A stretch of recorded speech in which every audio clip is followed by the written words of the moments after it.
Some books are written for eyes to read. Others, perhaps, for something else entirely. Bound in aged vellum, inked in a hand no one understands, and filled with plants that do not grow in any garden on earth. There lies a manuscript no one can read, no one has ever read. And yet its pages turn, year after year, beneath the quiet lights of libraries and the soft breath of scholars, whispering something none can decipher. This is the story of the Voynich Manuscript, a book of secrets, a book of questions, a book without a voice. So settle in. Let your thoughts soften like dusk on old parchment.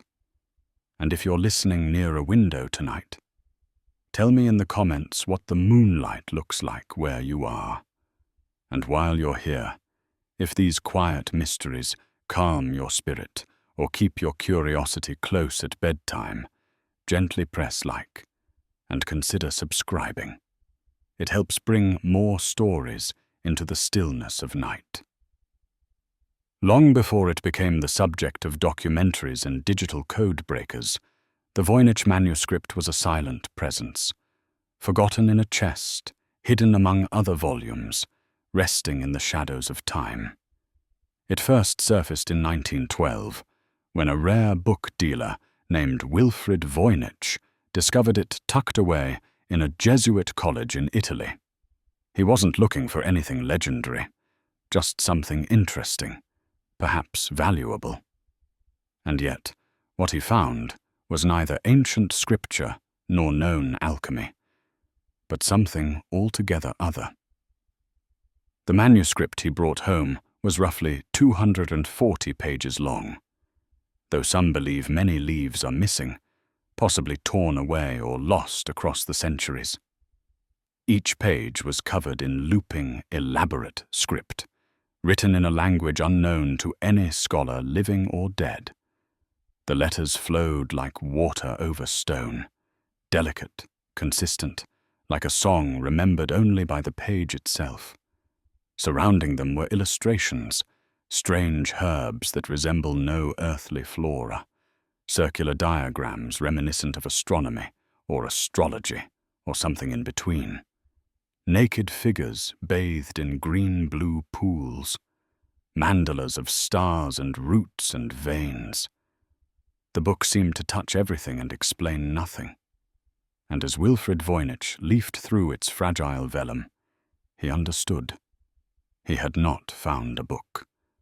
He had found a question. Some believed the manuscript was a medical guide, perhaps the herbal wisdom of a forgotten monastery. Others whispered it was a codex of sorcery, a book of magic disguised so thoroughly it had fooled even time.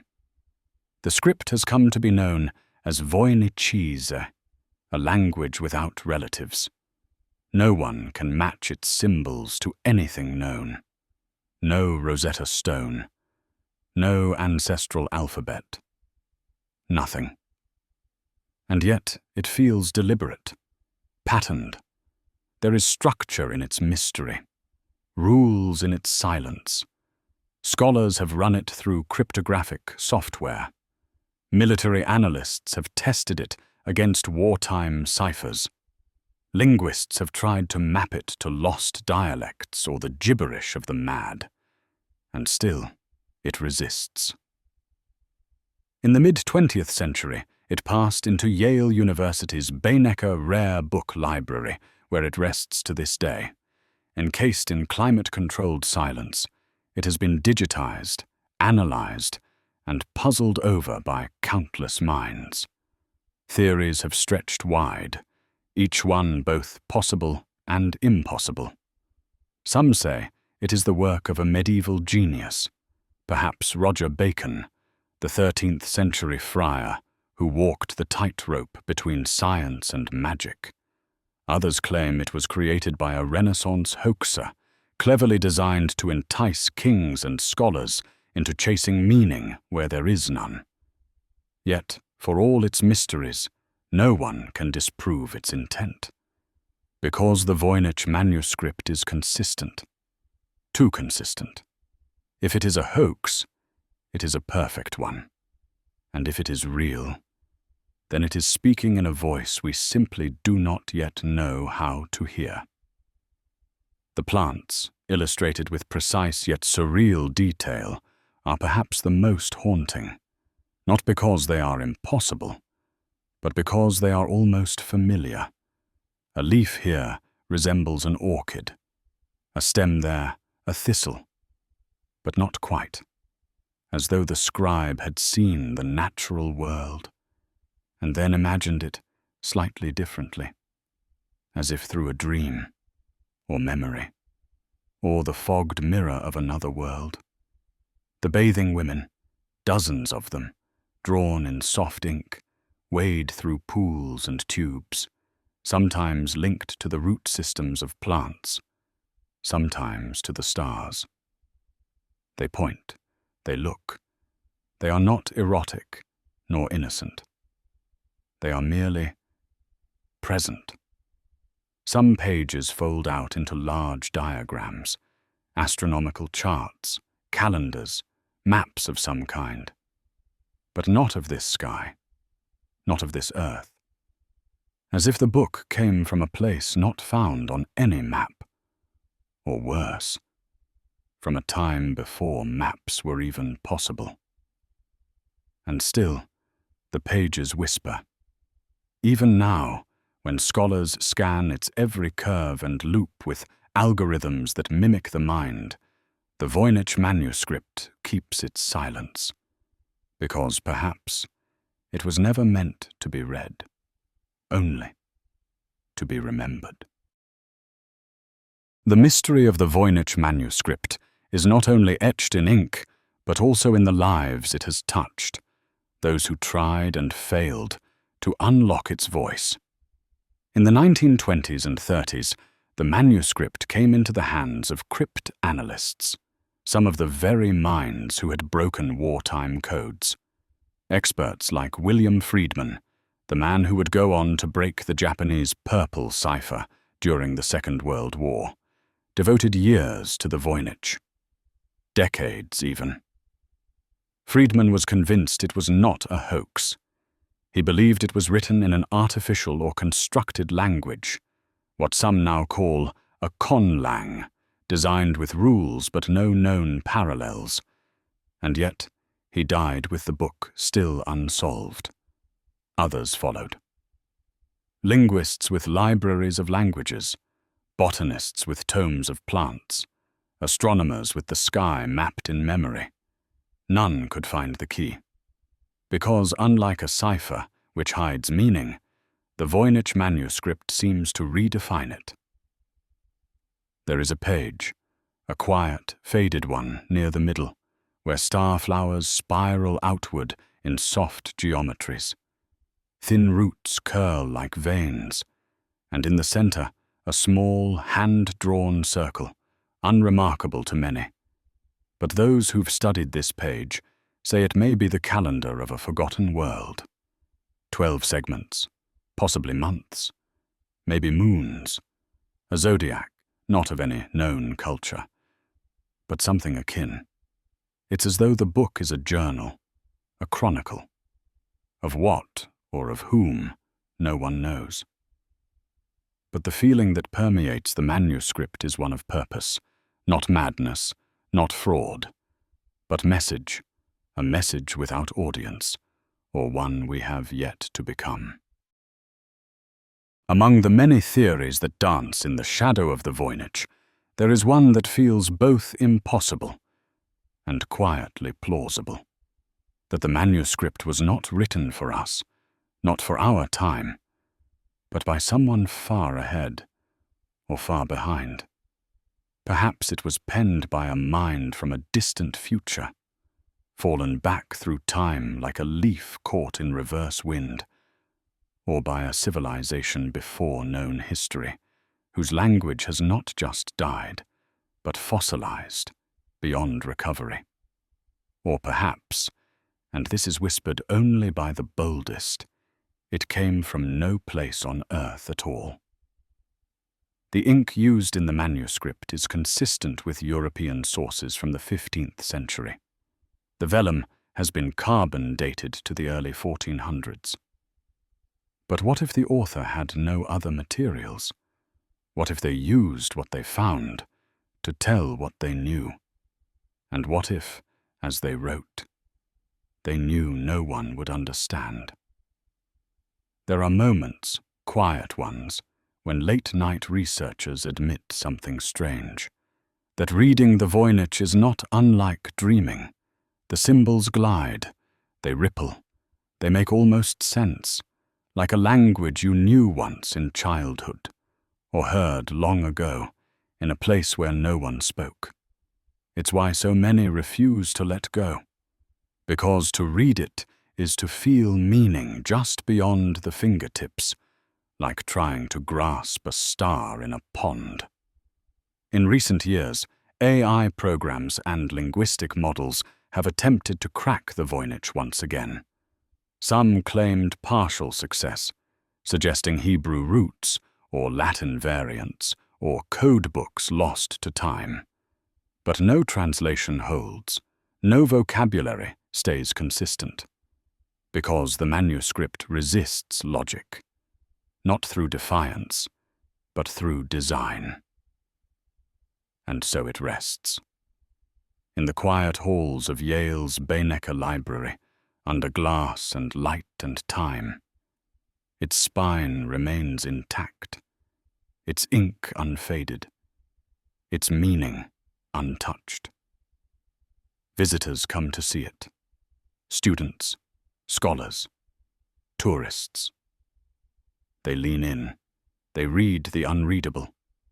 They peer into its green pools and star charts and quiet women bathing beneath invisible moons. And they leave, changed, not with answers, but with wonder. The manuscript is named for Wilfrid Voynich, but its journey began long before his discovery. One of the first signs of its trail appears in the court of Emperor Rudolph II of the Holy Roman Empire. A lover of the arcane, of natural philosophy and unearthly ideas, Rudolph ruled from the grand halls of Prague's Hradčany castle in the late 16th century. He collected alchemical tomes, astrological charts, and the work of those who dreamed beyond the edge of reason. Rudolph is said to have purchased the Voynich Manuscript for 600 gold ducats, a vast sum, believing it to be the work of Roger Bacon. The English friar, philosopher, and proto-scientist who dared to think beyond the doctrines of his day. If this is true, the book passed through hands trained in alchemy, steeped in occult thought, and moved among minds who blurred the boundary between science and magic. Rudolph's Prague was a beacon for such men. Giordano Bruno, Johannes Kepler, John Dee, all names etched into the margins of European mysticism and early modern science. Could one of them have held the manuscript, studied its spirals by candlelight, wondered perhaps if the book was not for the eyes, but for the soul? Later, in the early 17th century, the manuscript came into the possession of a man named Jacobus Horciki de Tepenek, a Bohemian botanist and pharmacist to the emperor. His name was faintly inscribed on the first page, though later rubbed away as if erased by time itself. De Tepenek would have been drawn to its strange plants. Some barely resemble real flora, but others seem crafted from botanical knowledge just out of reach, as if the scribe had studied medicine not of this world, but of some alternate herbarium, a parallel earth. The manuscript vanished again after de Tepenek, silent through centuries, until it reappeared in the library of a Jesuit college near Rome, quietly resting in a box alongside other forgotten manuscripts. And then Wilfrid Voynich found it, and the silence was disturbed. The manuscript has 5 primary sections, or so scholars believe. First, the herbal, each page filled with a plant, labeled in the mysterious script, sometimes accompanied by roots, leaves, or blossoms. Many seem biologically sound, yet no one can identify them. Then comes the astronomical, charts, zodiacs, star wheels. Some constellations echo known formations. Others seem alien, drawn from skies never mapped. Next is the balneological, the images of women in baths, immersed in green-blue liquid, sometimes interconnected by tubes that resemble human organs or plant stems. A kind of flow, a network, suggesting some deeper meaning to water, health, or life itself. Then the cosmological, diagrams so intricate they appear to pulse with hidden laws. Labyrinths of circles, petals, orbs and windows into some unseen realm. Finally, the pharmaceutical, jars, vials and recipes rendered in detail as though someone meant to catalogue cures for ailments we no longer name. Each section a chapter, in a language that defies every tongue. But perhaps the most haunting theory of all is that the book was not meant to be understood in a linear way. Some researchers suggest the manuscript may be an object of ritual, not a document to explain the world, but to shape it. A grimoire, a key, a mirror for the mind. It has no beginning, no end, only a continuous loop, like time itself, like dreams. There is even a belief, faint, whispered only by the most imaginative, that the manuscript is a mnemonic device, a guide for remembering something long lost, an inner map of knowledge passed not through words, but through images, sound, emotion. Something felt, not read. Today, as the digital world opens its pages to billions, the Voynich Manuscript remains as slant as it was in Rudolph's Prague. No translation has lasted, no interpretation satisfies, and still, people return, to trace its spirals, to study its pools, to lose themselves in the looping rhythm of its script, like waves curling onto a shore of forgotten stars. If your eyes grow heavy now, know that the Voynich waits not for understanding, but for wonder.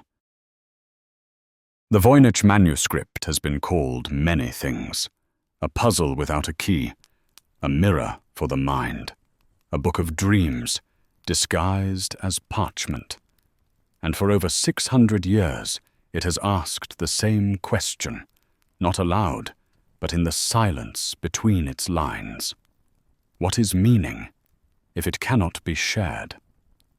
Some believe the manuscript speaks not in language, but in rhythm, that its glyphs and curves echo a hidden structure of thought, something closer to music than writing. Patterns that move like tides, like breath, like the pulse of memory itself. Its script flows with unusual balance. Some symbols appear often, others almost never. Words begin and end in strangely consistent ways. It obeys rules. But no rules we know. It is too orderly to be nonsense, too graceful to be random. It is in its essence intentional. And yet, what if the author meant it only for themselves? There is a quiet theory, tender, even mournful, that the manuscript is a journal of one.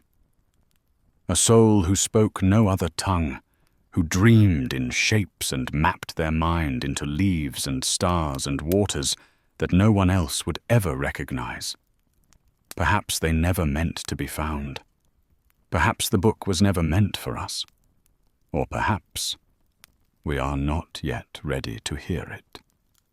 The last pages of the Voynich Manuscript contain recipes, strange roots, instructions, Symbols that almost resemble familiar words, but none translate, none repeat in ways we can follow. And yet, as you read them, something stirs. Not understanding, but memory, as though your mind once touched this shape of thought long ago. Before words, before maps, before even the notion of alphabet. It is quiet in the Beinecker Library at Yale, where the manuscript now sleeps. Visitors lean in. They gaze through glass. They whisper as though not to wake it. And all the while, the manuscript waits, its spine intact, its script unbroken, its question unanswered. So what is the Voynich Manuscript? Is it a code, a language lost, a dream someone left behind? Or is it something older, quieter, a book not meant to teach or tell, but simply to be, like a flower that blooms in the dark, or a star that shines behind the clouds, unseen, but still shining? Thank you for listening.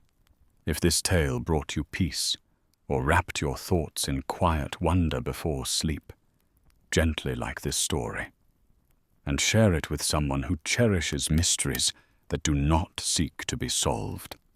Sleep well, and remember, some books are not meant to be read. They are meant to be remembered.